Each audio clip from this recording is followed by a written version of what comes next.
오늘 우리는 종려주일을 지키며 사순절의 마지막 한 주간을 맞이합니다. 부활절 전 주일을 종려주일이라고 부르는데, 이렇게 부르는 것은 예수님께서 예루살렘 성으로 들어가실 때 사람들이 호산나를 외치며 종려나무 가지를 흔들고 또 길에 깔면서 예수님을 환영한 데서 유래합니다. 아마 종려나무 가지, 보이죠? 그렇습니다. 이 종려나무 가지 자체는 이스라엘 백성들에게는 굉장히 중요한 의미가 있어요. 큰 나무를 보면 굉장히 풍성합니다. 그래서 풍요를 상징하기도 하고, 또 그 모양이 하늘을 찬양하는 그러한 모양이어서 어떤 하나님을 향한 그러한 경건한 의미를 의미하기도 하고, 또 누군가를 환영하고 맞이하는 그러한 의미도 있습니다. 이 마가복음에는 종려나무가지라는 의미는 없고 들에서 벤 나무가지라고 되어 있지만, 요한복음에는 종려나무 가지라고 구체적으로 명시되어 있습니다. 이날 예수님이 예루살렘 입성하실 때 그것은 이미 준비되고 계획된 것이었어요. 그래서 예수님은 예루살렘 입성을 위해서 제자들에게 맞은편 마을로 가서 어느 문 앞에 길게 매여 있는 나귀 새끼를 풀어오라라고 말씀하십니다. 그러면 그 나귀 새끼 주인이 있을 텐데 왜 이거 풀어가냐라고 물으면 주께서 쓰시려고 합니다 라고 말하면 된다는 거죠. 주께서 쓰시겠다 하라. 이 주께서 쓰시겠다, 이 표현을 좀 더 의미를 돌아본다면 사실은 주님께 필요하다라는 뜻입니다. 주님께 필요하다. 이 표현에는 무엇이든 예수님은 항상 함께 하시고자 하는 마음이 담겨 있어요. 주님은 복음서를 읽다 보면 나와 함께 하자, 함께. 그래서 주님이시지만 항상 제자들과 또 따르는 사람들과 함께 하기를 좋아하시는 예수님의 말씀대로 제자들이 가서 보니 정말 나귀 새끼가 매여 있어요. 그래서 그것을 풀어 가져오려고 하자 누군가 묻습니다. 무엇에 쓰려고 합니까? 주님께서 필요하시다고 합니다. 그러자 그 사람이 허락하고 나귀 새끼를 끌고 예수님께로 옵니다. 이제 제자들은 나귀 새끼 위에 옷을 벗어서 안장처럼 이렇게 꾸미고, 예수님은 그렇게 나귀를 올라타시고 예루살렘으로 들어가십니다. 실제로 예루살렘 맞은편의 그 마을은 겟세마네 동산이고요, 그 너머에서 예수님이 오시는데 그 경사가 굉장히 급합니다. 그러니까 예수님이 나귀 새끼를 타고 오시는 그 모습을 상상해 보면은 굉장히 기우뚱거리는 그러한 모습일 가능성이 크죠. 어떤 사람들은 길가에 자기 옷을 펼쳐놓기도 하고 나뭇가지를 깔기도 하고 또 흔들고 소리질러 외칩니다. 호산나, 찬송하리로다. 주님의 이름으로 오시는 이여 복되도다. 다가오는 우리 조상 다윗의 나라여 가장 높은 곳에서 호산나. 외쳐보고 싶지 않으세요? 저는 이렇게 설교 준비하면서 나도 이렇게 외쳐봐야겠는데, 그래서 막 집에서 소리 질렀는데 같이 한번 외쳐보겠어요. 시작. 호산나, 찬송하리로다. 주의 이름으로 오시는 이여 복되도다. 다가오는 우리 조상 다윗의 나라여 높은 곳에 호산나. 그렇습니다. 막 사람들이 환호했어요. 물론 하는 사람들이 우리가 지금 이렇게 읽으니 이 문장을 전체를 다 한 건 아니고, 어떤 사람들은 호산나 하고 또 어떤 사람들은 다윗의 자손 막 하면서 여러 사람들이 그렇게 외쳤다고 하는 것이죠. 여기서 중요한 단어가 있는데, 호산나라고 하는 단어와 다윗의 나라라고 하는 단어입니다. 호산나라는 표현은 복음서에서 바로 예루살렘 입성하시는 이때 나오는 단어입니다. 그런데 구약 성경 118편에 보면, 시편 118편에 보면 히브리어로 호시아나라고 하는 이 단어가 나옵니다. 이 뜻은 우리를 구원하소서라는 뜻이에요. 우리를 구원하소서. 그러니까 사람들이 외친 것은 우리를 구원해 주세요, 우리 구해 주세요 라고 하는 그러한 외침이었던 것이죠. 또한 이스라엘 백성들은 예배 중에 호산나를 외치면서 하나님의 은혜를 구하는 기도를 하였다고 합니다. 또한 이 호산나라고 하는 표현은 그 당시 유대인들이 가지고 있었던 종말론적인 희망과 연관되어 있습니다. 호산나는 이스라엘이 회복되고 다윗의 통치가 회복되는 그 열망을 표현하는 외침이었어요. 그러니까 사람들이 호산나를 외친 것은 이제 이스라엘이 회복이 되고 다윗의 통치가 회복이 된다고 하는 기대를 외친 것이죠. 여기에는 그들의 열망이 담겨 있었어요. 그래서 호산나와 함께 다윗의 나라라고 하는 그런 표현을 사용한 것이죠. 이처럼 예수님은 다윗의 자손으로 이스라엘의 왕으로 예루살렘으로 입성하셨습니다. 예수님의 복음 사역 전체를 본다고 하면 예수님의 복음 사역은 갈릴리 지역을 중심으로 이루어졌어요. 여기에 센터가 있어서 좀 더 북쪽으로도 가고 요단 동쪽으로도 가기도 하고 베레아 지역도 가고 왔다 갔다 하시면 항상 가버나움, 갈릴리로 돌아오셨어요. 그러나 이제 마지막 예수님은 남쪽으로 내려오셔서 예루살렘으로 들어가셔요. 마태, 마가, 누가복음에서 예수님이 예루살렘으로 들어오시는 것은 맨 마지막 한 번입니다. 복음서에서 예루살렘은 매우 중요하고 특별한 의미를 가지고 있어요. 왜냐하면 예루살렘은 예수님께서 자신이 별세하실 곳으로 예언한 것이기 때문이에요. 실제로 누가복음 9장에 이런 말씀이 있어요. 장차 예수께서 예루살렘에서 별세하실 것을 말씀하실세. 그렇습니다. 나는 예루살렘으로 가면 죽는다라고 말씀하시는 겁니다. 그러니 복음서에서 예루살렘, 예수님이 돌아가실 곳라고 하는 의미가 있는 것이죠. 그러므로 예수님의 이 예루살렘 입성은 예수님의 죽음과 직접 연결되어 있는 순간입니다. 죽음을 향한 예수님의 예루살렘 입성은 긴장감 도는 그러한 사건이었어요.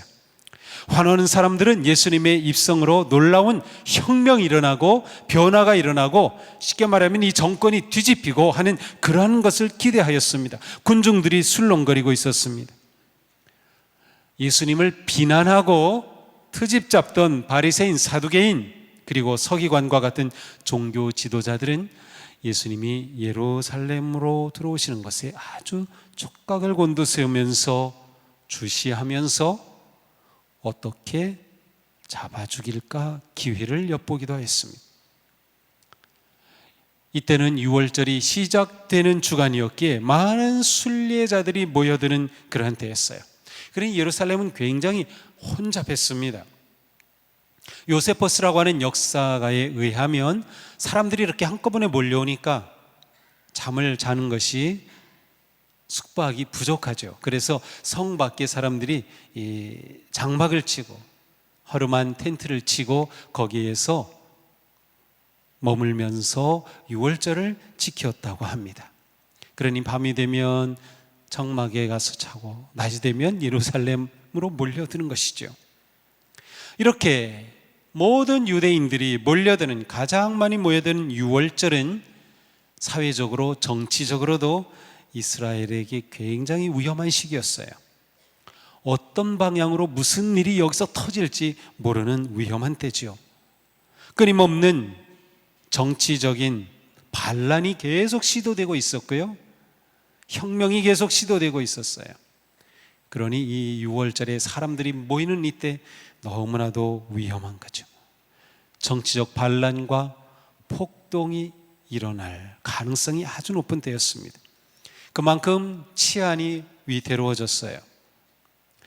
요세포스는 또 말하기를 예루살렘의 6월절에 모여들었던 사람들이 소요 사태로 인해 3만 명이나 죽었던 역사도 있었다는 겁니다. 그러니 이 6월절이 되면 얼마나 이 지도자들이 벌벌 떨고 두려워하겠어요.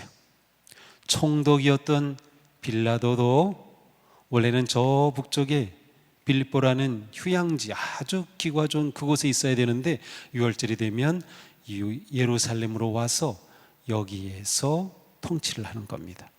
비상사태를 대비하는 것이죠. 바로 이러한 상황에서 예수님이 예루살렘으로 올라오신 겁니다. 예민한 상황, 그리고 열렬한 유대인들, 그리고 가난한 순리의 자들이 모여드는 그곳에 예수님이 함께 들어오신 겁니다. 사람들은 이때 호산나를 외쳤어요. 호산나를 외친 것은 곧 왕을 향한 환호성이었습니다. 다윗의 나라라고 하였죠. 바로 왕을 의미합니다. 구원을 베푸시는 공의의 왕을 향한 외침이었습니다. 호산나, 우리를 구원하소서. 민중들은 그들의 억압과 고통 가운데 예수님의 입성을 환영하며 기뻐했던 거예요. 마태복음에서는 어린이들도 기뻐서 외쳤다라고 되어 있어요. 다윗의 나라요, 높은 곳에서 호산나. 자, 마가복음엔 다윗의 나라라고 되어 있지만 요한복음에서는 이스라엘의 왕이요, 또한 마태복음에서는 다윗의 자손이요 라고 더 구체적으로 명시되어 있습니다. 예수님이 예루살렘 입성은 이스라엘의 왕으로 입성하신 겁니다. 왕의 입성이었습니다. 다윗의 나라를 통치하실 왕의 입성이었죠. 그런데 왕으로 입성하시는 예수님의 모습은 왕이라고 부르기에는 영 어울리지 않은 모습입니다. 왕의 모습이 아니에요.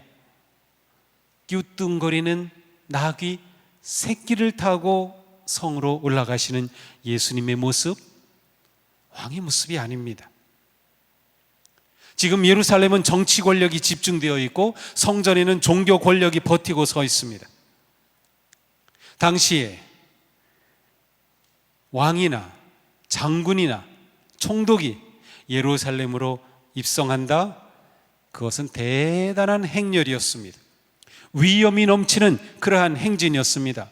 번쩍거리는 갑옷을 입고 말 위에 탄 기병들이 에스코트를 하면서 로마 제국의 독수리가 새겨진 문양의 깃발이 휘날리는 그렇게 행진의 선두를 이끌고 말이나 마차를 타고 총독과 왕이나 지도자들이 입성하는 거죠. 그 모습만 봐도 위력적이고 강력한 지도력을 과시하는 입성이었습니다. 그런데 왕이신 예수님의 입성은 꼴불견입니다. 도대체 어느 왕이 이러한 시기에 나귀 새끼를 타고 입성한단 말입니까?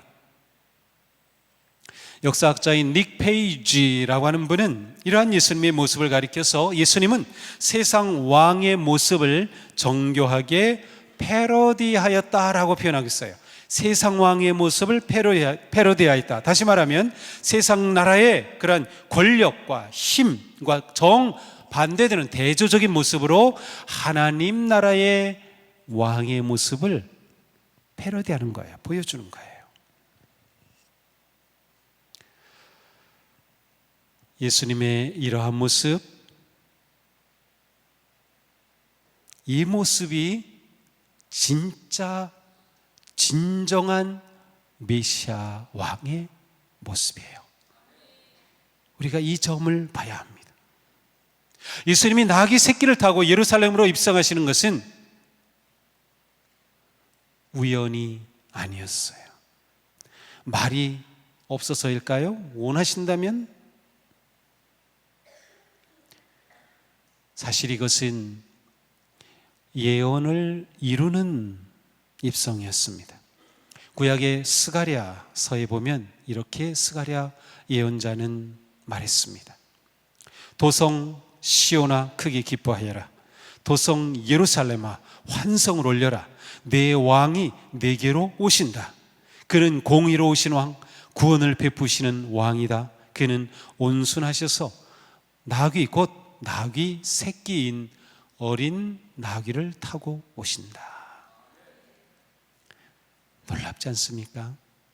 스가랴 예언자는 예수님의 이날의 예루살렘 입성을 정확하게 예언하였어요. 정확하게. 나귀를 타고 오시는 그 왕. 자, 그러면 이 왕은 도대체 어떤 왕입니까? 스가랴 선지자는 그 다음 구절에 이렇게 말씀해요. 내가 에브라임에서 병거를 없애고 무기를 없애는 겁니다. 예루살렘에서 군마를 없애며 전쟁할 때 쓰는 활도 꺾으려 한다. 그 왕은 이방 민족들에게 평화를 선포할 것이며 그의 다스림이 이 바다에서 저 바다까지 유프라테스 강에서 땅 끝까지 이를 것이다. 자, 예수님은 평화의 왕으로 입성하시는 겁니다. 평화로운 모습을 보여주는 게 뭘까요? 나귀를 탄 겁니다.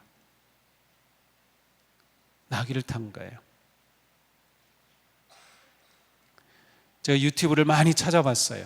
나귀를 탄 사람들의 모습 보니까 중동 지역에 여행한 사람들이 그런 모습을 많이 영상에 올렸는데 가장 평화로운 모습 가운데 하나입니다. 시골에서 노인이 나귀를 타고 손자가 나귀를 잡고 저 산골을 걸어가는 그러한 모습, 평화로운 모습이에요. 거기에는 전쟁의 칼도 없어요. 무기도 없어요. 군마도 없어요. 아무것도 없어요. 스가랴는 예수님이 평화의 왕으로 입성하심을 예언한 겁니다. 전쟁의 무기를 다 없애고 군마를 다 없애고 평화의 왕으로 입성하시는 거죠. 그렇습니다.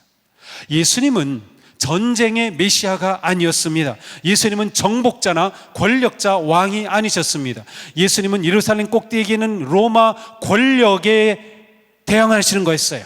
폭력과 폭정과 독재에 대항하며 초라하고 힘이 없고 가난한 평화의 왕으로 입성하신 것이었어요. 예수님이 온유한 모습으로 예루살렘에 입성하신 것은 예언의 성취를 상징적으로 나타내면서 그 어떤 선언보다도 더욱 강력하게 하나님의 나라와 진정한 메시아의 희망을 보여주신 것이었습니다. 나귀는 지금 보면은 주로 짐짝을 나르는 데 사용합니다. 사람은 타는 경우는 별로 없어요.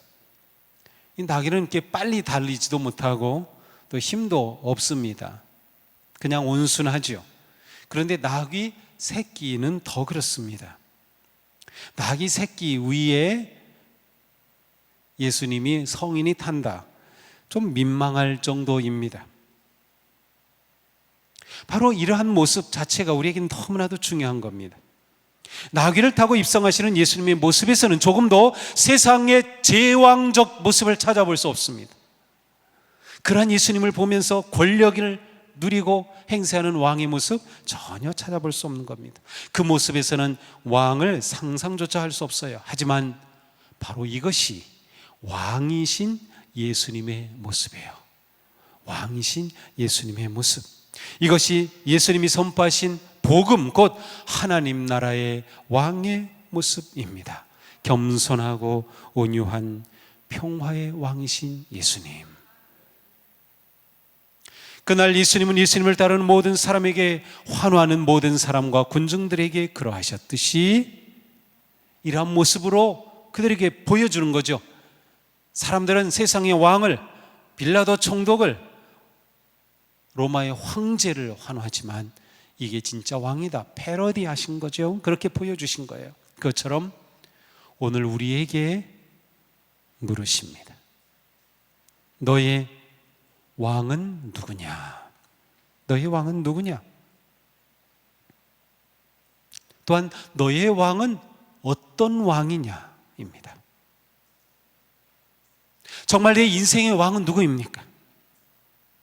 내 인생의 주인은 누구입니까? 말을 타고 위풍당당하게 칼을 휘두르는 세상의 권력자, 황제가 너의 왕이냐? 아니면 나귀를 타고 볼품없이 입성하시는 예수님이 너의 왕이냐? 너는 누구를 왕으로 선택하겠느냐? 세상의 권력자냐? 아니면 하나님 나라의 온유한 메시아냐? 너는 어느 편에 서겠느냐? 세상이냐? 아니면 그리스도냐? 우리는 사순절을 통해 십자가의 길을 따라 지금까지 예수님과 함께 걸었습니다.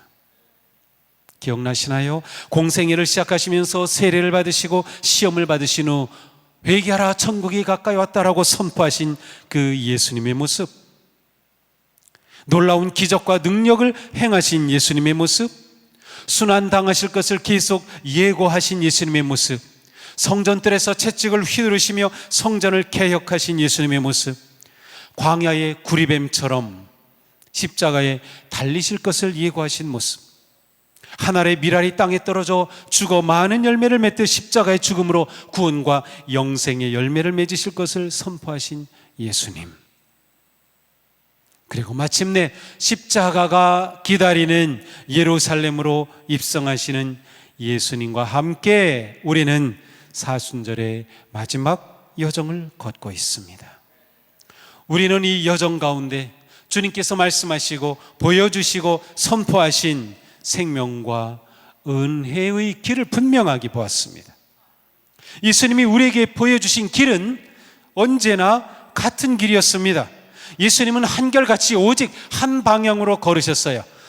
세례 받으셔서 지금 예루살렘 성에 입성하시기까지 그 예수님의 모습은 한결같은 한 방향이셨습니다. 비천한 말구유에서 태어나 마침내 십자가의 죽음에까지 이르는 그 길, 예수님은 점점 낮은 길을 걸으셨습니다. 사도 바울은 예수님의 길을 이렇게 정리했습니다.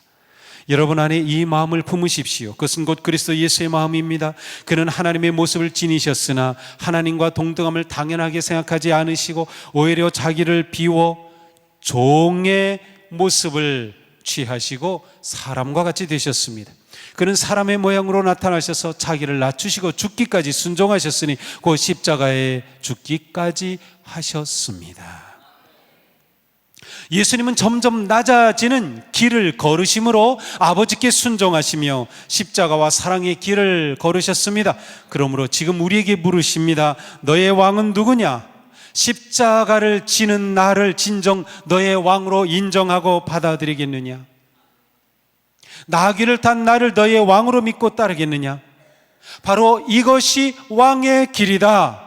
낮아지는 길, 겸손의 길, 온유의 길, 십자가로 오르는 길, 이 길을 너도 걷겠느냐?